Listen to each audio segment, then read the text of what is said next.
Okay, welcome to our next lecture, which is beginning the Indian section. And like we did with China and like we did with Japan, this introduction is going to be a lot of concepts, and you might not understand them at first, but as we go through and see the actual art historically, hopefully you'll be able to understand the concept. So all of these things will be coming back later whenever we talk about India in more detail and look at the art. So this is just the beginning. So it may seem overwhelming, but it'll make a lot more sense as we go along. So again, this is India. We can see that they're pretty closely connected to the areas that we looked at so far, but we do have the Himalayan mountains, which has somewhat separated India from China and also from the rest of Asia, but we will see some overlap as far as some of the concepts, and we'll see some of the origins, especially when it comes to Buddhism, but also for some of the art for some of the Chinese and Japanese styles that we looked at before. So in India today, the country of India, there's more than 1.2 billion people and about 1/3 the area of the United States. But that doesn't even include the areas around in Bangladesh and Pakistan. So there isn't really an India per se historically. There was many independent kingdoms before colonization by the British. And when India became independent, after World War II, the countries of India and Pakistan were created, India being the Hindu-dominated country and Pakistan being the Muslim one. And that was, when that was happening, Mahatma Gandhi actually warned against this, and his warnings turned out to be correct.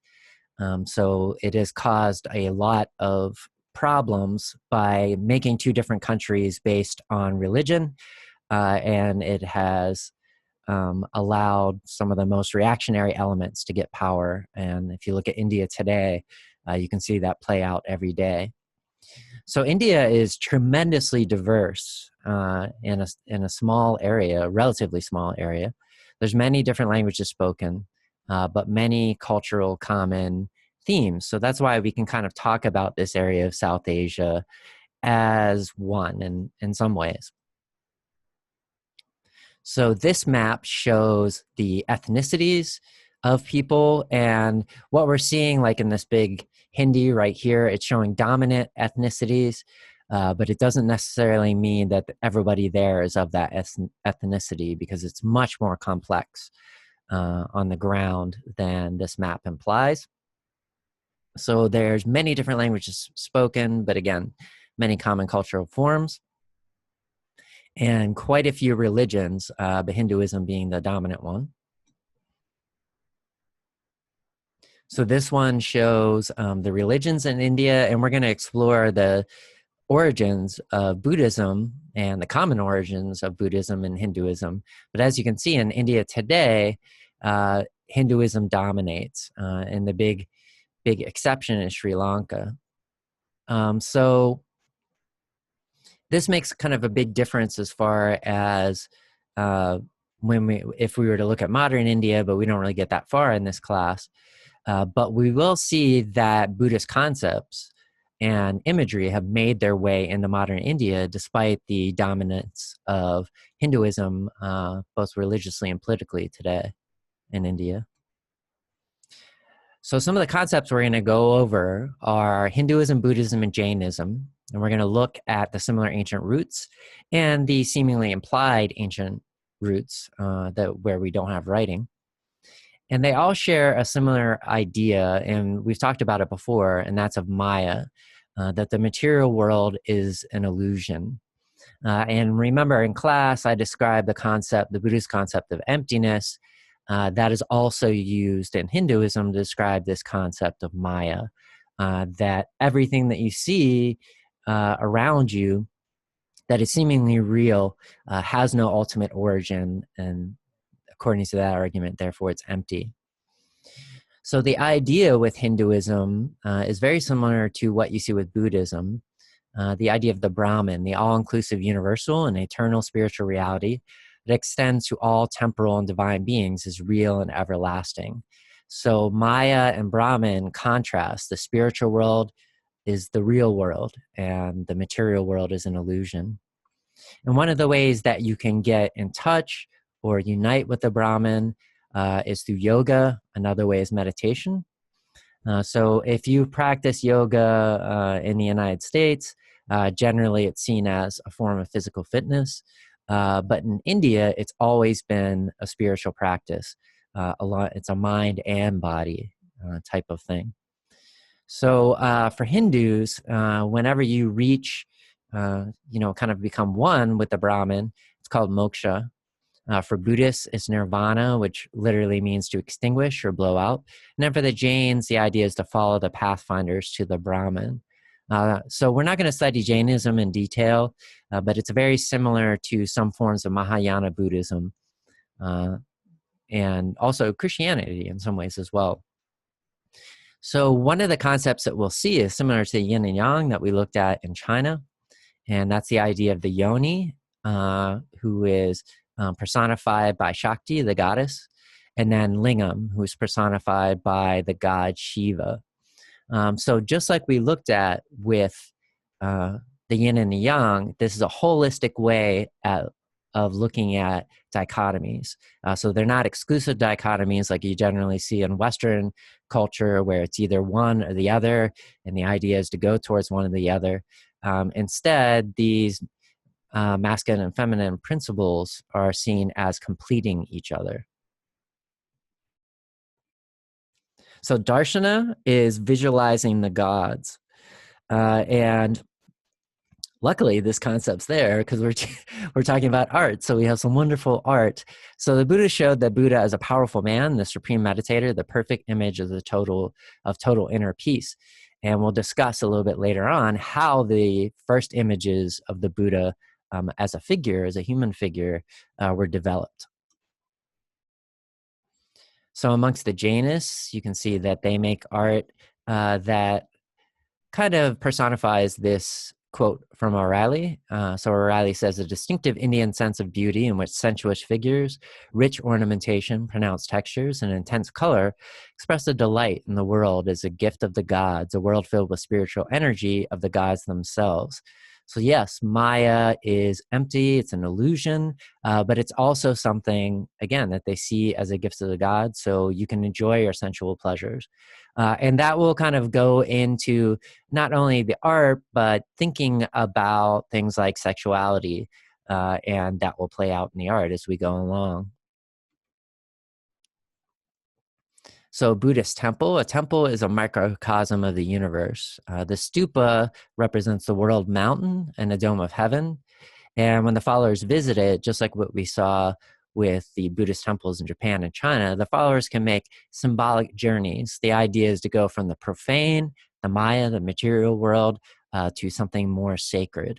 And you basically see the stupa as a kind of cosmological physical map of those ideas. So these two opposite principles, but that are holistic, that work together. And I think this visualization of the Linga Yoni is kind of a perfect way to look at it. The idea of non-duality.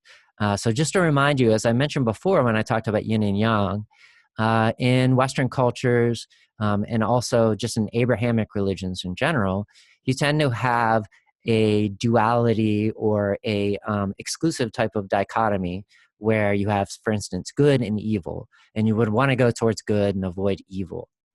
And I'm not saying that other cultures outside of the Abrahamic or Western tradition don't believe that, but there is a kind of different thinking about these sorts of concepts, of opposites. So the Linga Yoni represents a non-duality. So you see the lingam and the yoni. The yoni is represented as a fountain here, and they must go together, both principles. But at the same time, you can kind of see the shades of patriarchal thinking in the way that the yoni and the lingam are talked about in Hindu culture. So Shakti, who represents female creation, Shakti literally means vagina or womb, fountain, repository, or life force. So when you think of fountain, it's talking about the feminine aspect of creation. So in this way, it's thought of as the ability to produce life. So that's why we see this kind of overlap between vagina, womb, and fountain. But then when you think of repository, it is a thinking that is quite useful for patriarchal modes. So it's the idea that the feminine aspect is a receiver, whereas the male aspect is an actor. So although these roles are seen as a non-duality, the way that they play out, especially when you look at post-colonial Indian history, tends to be very patriarchal and kind of in line with what you would see in Western Abrahamic cultures. So the lingam, on the other hand, kind of illustrate this idea further. We have Shiva, who's the male creation, but the lingam's etymology isn't directly from the penis. So it means literally emblem, to fix meaning, to create, and it's an eternal body.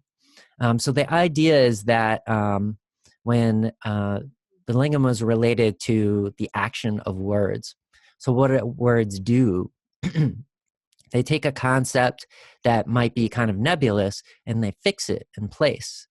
And then you can take this fixed meaning and share it with others. So the idea of a creation and eternal body, it does, again, set up the idea of this non-duality, but it also can be interpreted as patriarchal, and it really depends on the particular cultural moment, how that plays out. Sometimes it'll play out in all ways, like it does in modern society. So we'll kind of get to this concept as we go along, and you'll see how it plays out, hopefully, in the art.